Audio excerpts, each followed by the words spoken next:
People say driving in Italy looks crazy from the outside. And they are right. Now imagine taking a test for it. Spoiler, it's not an exam, it's a psychological horror movie in 4 stages. And it's designed to make you fail. The process starts with paperwork, so much paperwork. At one point I wasn't even sure if I was applying for a driving license, adopting a child or signing away my soul. You need documents, photos, signature, stamps and a medical certificate that prove you can see a wall from 2 meters away. And of course we have the final boss, at least one old lady behind a desk at the DMV saying, "This form is wrong." And I was like, "Why is it wrong?" I'm not joking. She said, "Because you used a blue pen instead of a black pen." Oh man, sorry, I forgot I was signing the Declaration of Independence and not a permit slip to drive a Fiat Punto. Then you start theory lessons, and this is where things become spiritual. Because the Italian road signs make absolutely no sense. For example, there is a sign for danger. Danger of what? Cow explosion, and every question in the theory exam feels like a psychological trap designed by a sadist. The Farsing uses words from 14th centuries that not even Dante Alighieri would understand. The exam question, for example: you are driving at night during rain while emotionally unstable, towing a caravan, carrying a vintage refrigerator on a secondary extra-urban road with a 7% incline. What should you do? A. Slow down and turn on windshield wiper. B. Use high beam cautionally. C. Accept that and pray to San Gennaro.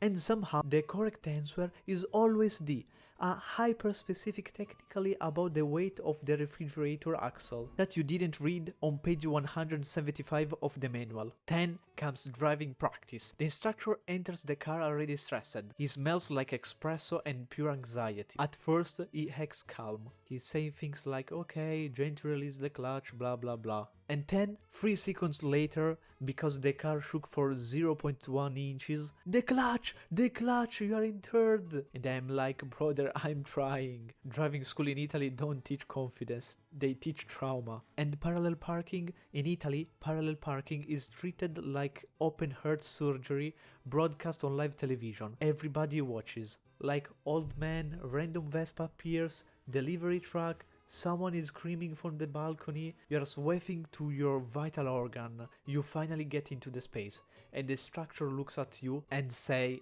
"Do it again." Then comes the exam day. The examiner gets into the back seat with the energy of a disappointed mafia boss who has seen too much. No smile, no greeting, just one word, whispered like a curse: drive. Suddenly, you forgot everything. Seatbelt, gone. Mirrors, gone. Watching left and right, gone. For example, you stole the car once at a stop sign, and now the examiner writes something on his clipboard with a heavy sign, like he's sentencing you to 20 years in a maximum security prison. Meanwhile, outside your windows, actual Italians are driving completely insane. Scooters overtaking ambulances on the right, one guy smoking a cigarette, yelling on the phone with his hands, eating a cornetto, and somehow steering the car with one elbow. But if you forget to signal a turn for 0.2 seconds on an empty street, failed, and go back to the start.